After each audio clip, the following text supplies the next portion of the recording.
roobabkii gugaha ayaa ka curtay gudaha magaalada Saylac isagoona saaka 8 aroornimo ku bilaabay roob isagoo markaasi ka day oo guud ahaanba biyo dhigay goobaha suuqa ee magaalada Saylac roobkani oo ka curtay guud ahaanba gobolka Salal ayaa waxa uu isku xidhay gaadiidka isagoona roobkani uu ahaa mid aad culus isla markaana roobabkan ay ku daayeen magaalooyinka Looyacado Toqoshi iyo Saylac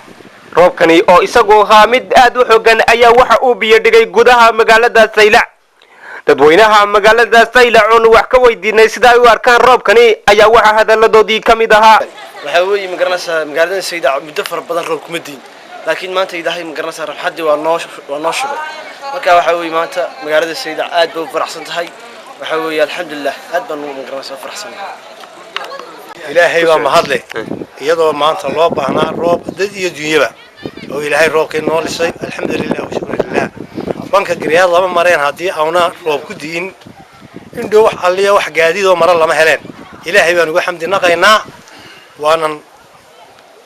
ugu mahadnaqaynaa alxamdulillah wa shukrillah alf marra ilaahayow nimcadaada noo siyaadi ilaahow nusqaanteeda naga mari ilaahow masiibanka hare mari ilaahow nimcadaadan ilaahow noo beeri dad iyo dunyaba waa loo baahnaa alxamdulillah wa shukrillah jooga dhulku aad u fiican yahay raxmadii ilaahay baa noo lisay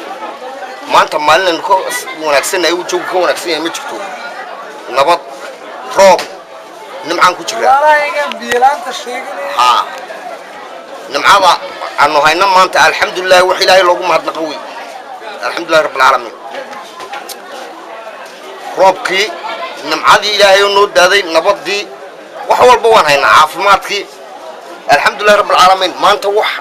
aanu ka wanaagsanahay ma jirto Soomaaliland dhamaanteed roobku ka daay aad baan ugu rajaynayaa nimcada iyo nimca kale oo ka sii balnaanan iyo barwaaqo iyo nabad baan u rajaynayaa ummadda reer Soomaaliya kastiba ha haatee muddooyinkii ugu dambeysay ayaa gudaha magaalada Saylac ee gobolka Salal waxa laga soo sheegay abaaro xoogani